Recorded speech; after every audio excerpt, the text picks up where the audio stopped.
What's going on, folks? So I've been out of the Magic Loop pretty much since the December bannings. I've been traveling a lot, really haven't had a chance to play.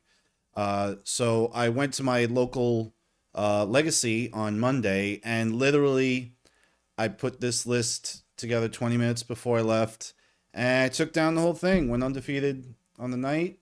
Um, so I just wanted to go over the list with you guys, and then Chris over at 90s MTG actually posted one of my rounds, so I'm going to kind of give you my commentary to that as well. So what we have here is Mono Black Reanimator. You guys know I love the Mono Black decks. However, recently I've been splashing into Golgari or even Jund in a lot of cases. And here you're looking at 14 basic swamps. I wanted the mana base to just be rock solid.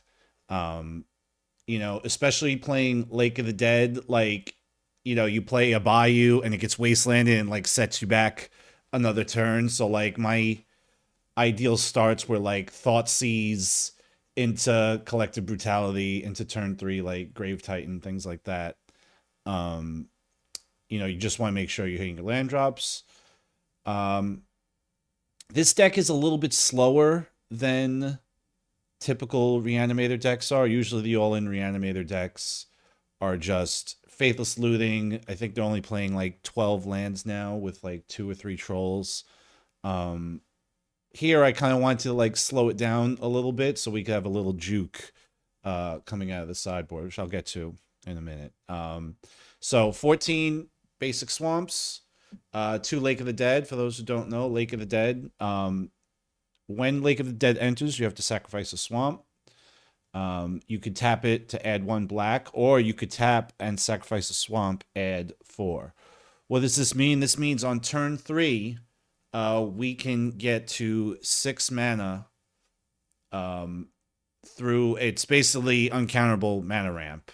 You go down 2 swamps to do it, and seeing as you don't have any other wasteland targets, you tend to kind of dumpster yourself if it gets countered. But we run a lot of discard, and we're really trying to push through our big plays. Uh, Now in this build, we're using Gristlebrand as our Entomb fatty of choice. A lot of builds have gone to Atraxa, and especially the blue-black builds play Atraxa. And there's a big difference between Atraxa and Gristlebrand, where Atraxa, when you reanimate it, you get to look at the 10 cards. You're finding a way to protect Atraxa. You're finding a Force of Will, you're finding Force of Negation, something along those lines. With Gristlebrand, you're looking to shred their hand and get a second monster in play. A lot of decks can reasonably handle, the first monster. It's the second one that really kind of puts the nail in the coffin. And so the deck has to be constructed a little bit differently when you're using Gristlebrand. As you can see, we're running 4 Unmask. Now, my boy Grief, banned into Deathrite territory. Only get to play with him in Vintage now. So they'll be buds for life. But Unmask has one upside that Grief did not, in that Unmask you can target yourself. But really, it's just a free way to clear the path. I mean, we're running the Lotus Petals, we're running the Dark Rituals, running Entomb, Reanimate, Animate Dead. So just a free way to kind of clear the path through. I was thinking about running some of the MDFC lands, the Fell the Profane and the Bogart Trawler, as kind of it could be a land. It also pitches to Unmask. I just decided to go with the swamps. But it's definitely something. The only thing is that it doesn't sack to Lake of the Dead, and then like because you're running so many bits, like prime, you're giving them a target for your wasteland. Whereas the Lake of the Dead, you're gonna sandbag the Lake of the Dead until you're gonna use it. So like, yeah, you're gonna get dumpstered, as far as your mana base, but hopefully you put a big enough threat into play that it doesn't really matter. So Unmask, I really liked just being able to kind of take a peek, take the Force Will, take the removal, and then kind of just or take the Graveyard Hate, and then just kind of go and do the thing. Four low spells, four rituals, gives us 24 mana sources plus the three trolls. We're like we could still turn one in the sense of like ritual, Entomb, Reanimate, or Lowe's Pedal, Entomb, Reanimate. Um, but like we're actually trying to like slow down a little bit because of our sideboard juke, which I'm going to get into in a bit. So Entomb, Reanimate, Thoughtseize. I mean, just kind of ubiquitous to any Reanimator plan. Animate Dead. Um, Great with Gristlebrand because you get to draw 14 cards. Um, and really, when you draw the cards with Gristlebrand, like you're looking for an unmask, you're looking for a pedal, a ritual to kind of just keep going. Whereas, like I was saying with Traxa, you draw your 10, you get maybe 4, 5, 6 cards if you're lucky. And then that's all she wrote. Collective Brutality is kind of our do it all, where it can knock out. It's not great right now. I gotta be honest. It doesn't kill Tameo, which Tameo is super super popular. It doesn't kill a deliriumed Dragon's Rage channeler. But the idea with this deck is we're just looking if somebody's playing a fair creature plan, like our creatures should outclass them. What we're really looking is that if somebody's doing something unfair, that we can just kind of shred them with discard spells and kind of have a secondary way of you pitch something, you pitch a Gristlebrand Archon with Collective Brutality, then reanimate it next turn. For a mess way over one Shieldred, I really like Shieldred. Shieldred Gristlebrand, it's pretty disgusting. You can kind of just draw your whole deck, gain life equal to the number of cards you drew. But it's kind of like a mid-range way to kind of stabilize things where, if you can kind of jam everything up and then she just starts ticking down your opponent, you start gaining life. She was really, really good in this particular tournament. One Harvester of Misery. Normally I play a Massacre Worm in this spot. I love Massacre Worm. A lot of times he gets jammed up in the hand. He's 6 to play.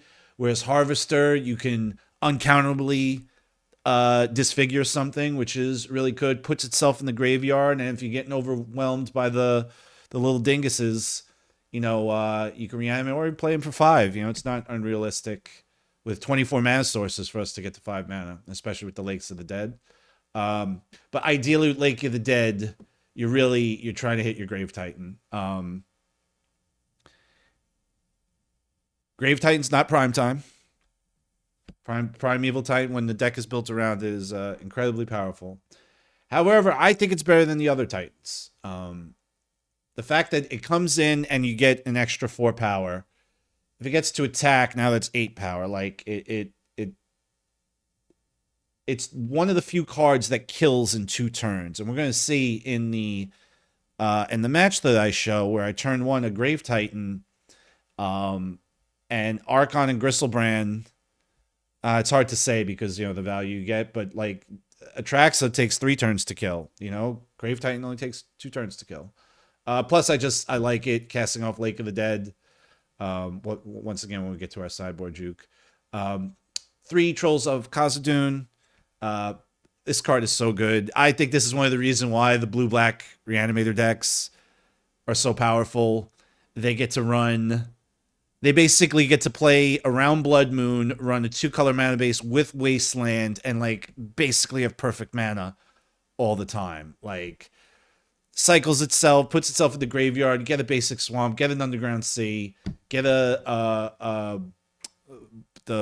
blue-black Scryland. I'm farting on what the name of it is. Really just kind of ties the room together.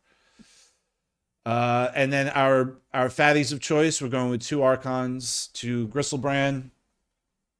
Archon good against the creature matchups, where if they can't answer it, the incremental value. They're not going to last long. And Gristlebrand, just draw a boatload of cards, and then that's usually how you win. Sideboard, I'm going to pull over here. A little bit weird looking. Okay. My plan was, and like, so I'm thinking like, whenever I play Reanimator's tile decks, like, what are like the worst cards I want to see? It's like, well, you can kind of get around the graveyard hate, you know, but like Swords to Plowshares just like undoes everything you're trying to do, you know, and so like Chalice on one just stonewalls so many decks, and especially like the decks that can interact and be able to fight the graveyard. If you're playing against like another like Oops All Spells, like they don't bring in graveyard hate. They're just trying to kill you faster than you kill them, you know? So my plan was to kind of side out like Entomb, Reanimate, probably some Thought Seizes, bring in the Chalice of the Voids, and then just bring in a creature package. Douthie Voidwalker, one of my favorite cards.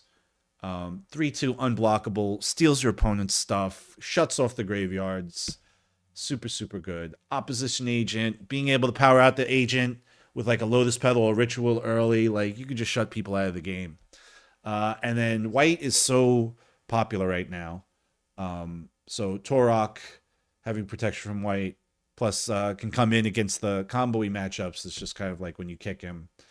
There were two times I think I kicked a Torok turn 2 with a Dark Ritual. So yeah, and then he just keeps getting bigger every time you unmask or you make them discard Collective Brutality. Void Mirror, not really.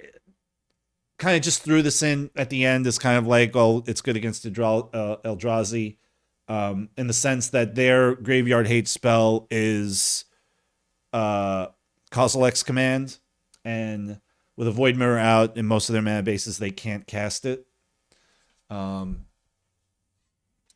So unless they have their basic forest, because normally they get their colored mana from Cavern of Souls. So that was kind of like my Eldrazi hate. I didn't move into. I didn't play against Eldrazi. So yeah, the idea of like kind of getting rid of a lot of the 1-drops and bringing in the chalices and then the creatures, turn off Swords to Plowshares and just kind of beat them down with a fair plan. You take out the Gristlebrand and the Archon. And then you could still hardcast your Grave Titans with the Lake of the Dead. You get a Lotus Petal and a Ritual that's turn 3 Titan. Same as the Lake of the Dead. Just don't lose all your lands in the process. So yeah, the idea is kind of like slow down a little, shut off their interactive spells, and then take it to the house. So yeah, that's it for the. I think if I were to play this in a league, and I'm gonna do a league with this deck. I'm gonna have to change the sideboard. I kind of want to add some actual removal. There were cases where I was playing against Green White Zenith, and I couldn't interact with the raccoon, the 3/3 for 2 that eats up the graveyard. I had no way to interact with that. So what I ended up doing was I had 2 swamps and play a Lotus Petal. I had an Archon and a Lake of the Dead in my hand. I drew another Lotus Petal, played the Petal, float 2, play the Lake, tap 6, 7, 8, hardcast the Archon through the raccoon. So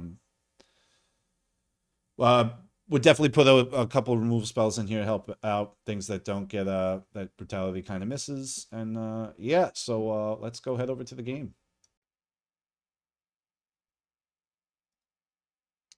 All right, so here we go. Me versus Mike Levine. He is on Mono Blue Painter. He saw what I was on. We had played next to each other in the previous round, so I knew he was on Mono Blue Painter. He knew I was on my Mono Black bullshit. And he said something to the effect of like, "Oh, you're gonna destroy me. It's such a bad matchup." I hate it when people say that, because then, oh yeah, it's a great matchup for me. I end up getting freaking dumpstered. So I'm on Multa 6 here. Not the best way, to start off, but London Mulligan, 7 is a luxury. So if you don't like it, seriously, just push back. I'm on the play here. And I have a turn one Grave Titan. I end up putting back a land, figuring, well, I'm just going all in. I know he runs Force of Will, but the mono blue painter decks don't always have a lot of blue cards because most they have a lot of artifacts in their deck. So, uh, kind of rolled the dice. I'm like, all right, force check. You know, do you have it or you don't? And well, we'll see what happens here. I put my 6 back. So we go swamp, unmask, pitching, unmask, targeting me. Boom. Pick the Grave Titan, Dark Ritual, Animate Dead, trigger. And so now this is what I was saying earlier, where Grave Titan's a 2-turn clock, even with Animate Dead. Attracts is a 4-turn clock with Animate Dead. Some decks can realistically just goldfish you through. I mean, like, it's not as easy as that because you're drawing 6 cards, 5 cards, whatever. With yeah, someone here says Grave Titan. That card isn't 2025 material. Oh, he still kills in 2 turns. So Mike plays a Soporific Springs into Grindstone, into Mox Opal. Yeah, I mean, this is not looking great.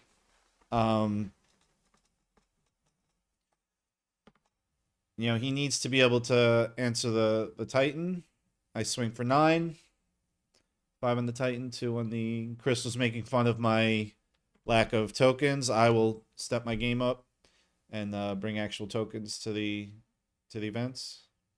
Like I said, I literally 20 minutes made it. I'm out. Painter Servant. All right. If he has a Lion's Eye Diamond, I'm not sure if he's running it, but that's he plays an Ancient Tomb here. I'm in the dumpster. He casts Thoughtcast, and that's all she wrote. So I like that the deck can go really, really fast and then slow down if it needs to. A lot of like the super fast decks, they don't really interact, where it's like I definitely have game. And also there, Unmasked being able to target myself. Grief wouldn't have been able to do that. Don't get me wrong, I still miss Grief. I would take Grief back in a heartbeat. Don't get me started on that. But yeah, if Mike had another turn, he would have goldfished me. So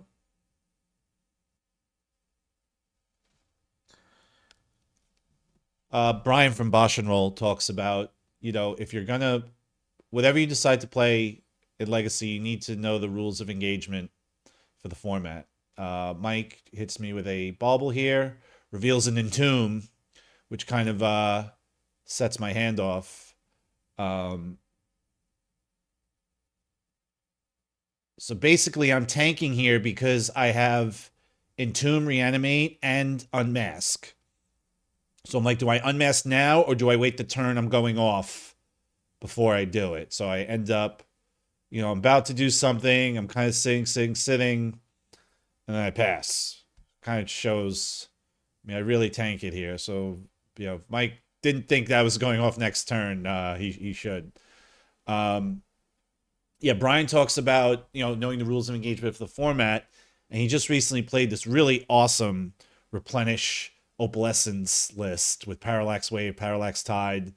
And while normally 4 mana enchantments that don't win the game on the spot are generally too clunky for Legacy, he had enough early interaction ways to kind of fight the format. Where I'm kind of doing the same thing here. Where it's like, I can go off quick, but like can kind of change pace depending against what I'm playing. I cycle Troll here to get a swamp. All Beta Swamps, folks. All of my... I tend to play the oldest version of all my cards. So Beta Swamps, Beta Animate Deads, Beta Rituals. That's kind of my signature. So we play a Swamp.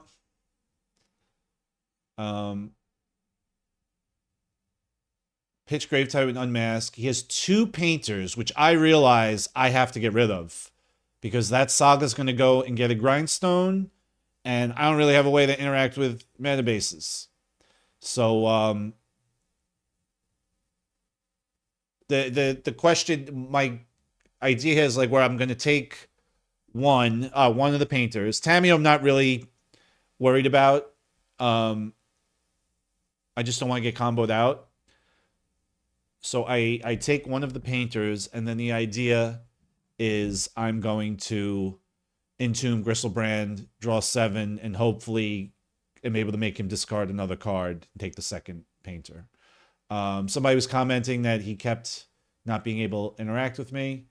When he looked over, I was playing Douthie Voidwalkers and Opposition Agents, so he might not have known. I mean, he did. I did turn one him. Anyway, gotta keep him guessing, you know,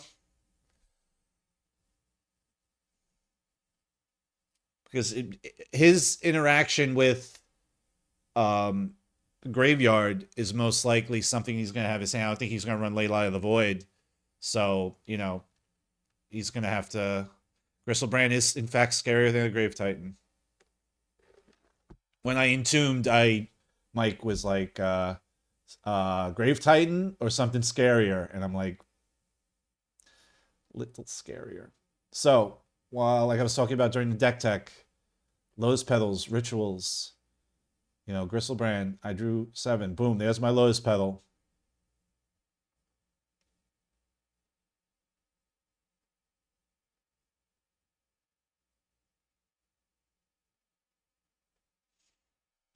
Dark Ritual.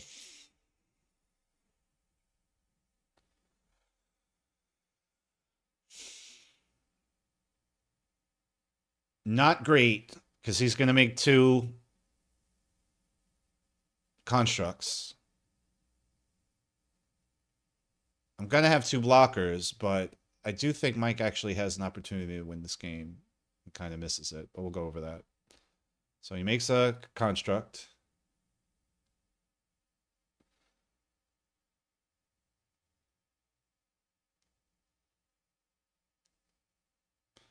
He's going to make another construct.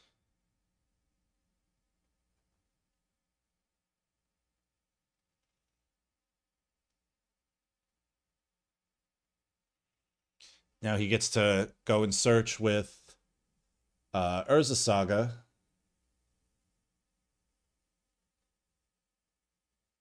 I'm at 3.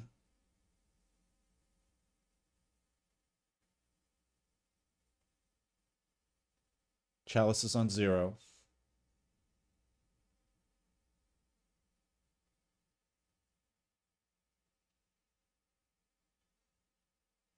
Spellbomb. I was not playing around that. I should have been. Um, because now, correct me if I'm wrong. And sorry, Mike, but he plays, right? He bounces Gristlebrand. He has 2/3/3 constructs. I'm at 3. He just swings with both, and I lose. But he passes. Knock some cards off my deck.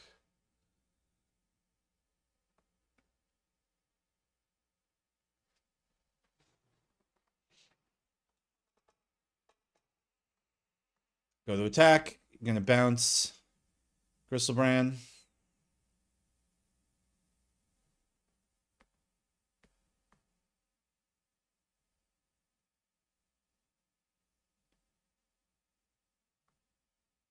So now I have to, you know, he basically has, we're going to be 2/4/4s that I know of. If he plays another artifact, well, let me show you what I do. And then,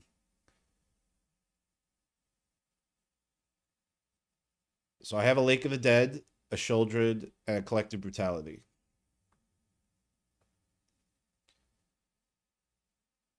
So I float 2, Lake, sack, sack, Sheoldred.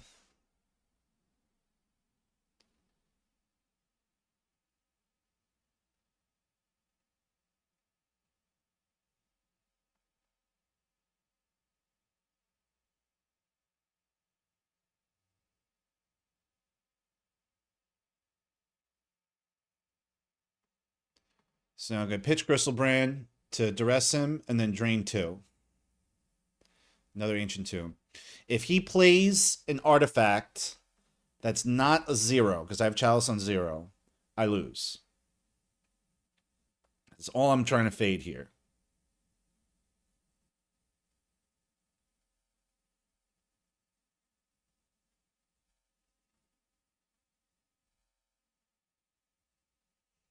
If he attacks with both, they're 4/4s. I would go to 1. He then wouldn't be able to block the troll on the way back, which is 5. And then the 2 he's going to take from Shieldred.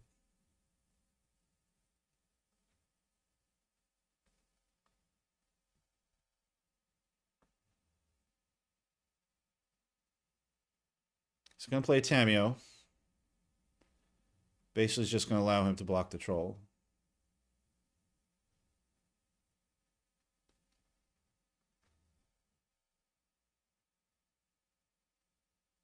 But now the game is kind of, we've kind of gummed up the board a little bit.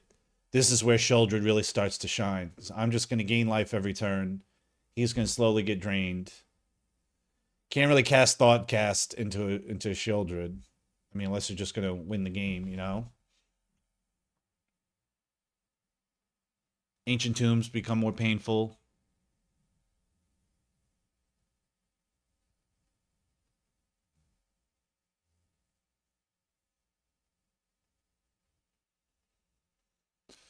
I probably should have attacked with Shieldred here as well. I only attack with the troll.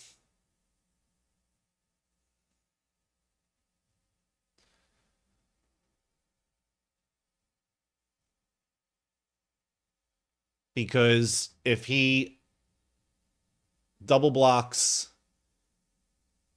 with both tokens, I get to kill both tokens. I play a Chalice on 1 here. The troll gets through, he goes to 2.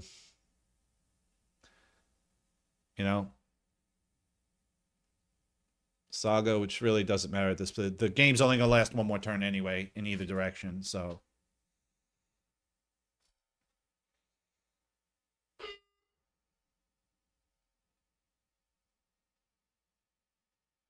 So he attacks with Tameo. He gets his clue token, which really can't use.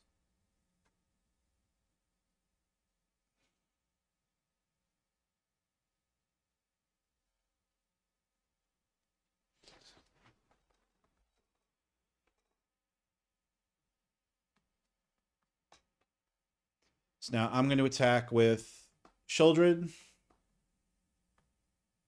He has to chump block. Because if he goes to 1, I just pass and he dies. Also turn off his Ancient Tombs. Play a Swamp. 6.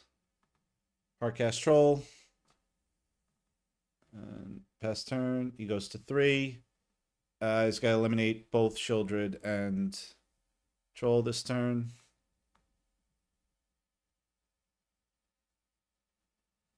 That's all she wrote. Chalice tends to be good against the mono blue painter decks. They play a lot of 0-cost artifacts. Yeah. So thank you so much for tuning in. I'm going to do a league with this deck in the near future. See if we can tweak it a little. See how we do against the MGTO metagame. All right. Thank you so much.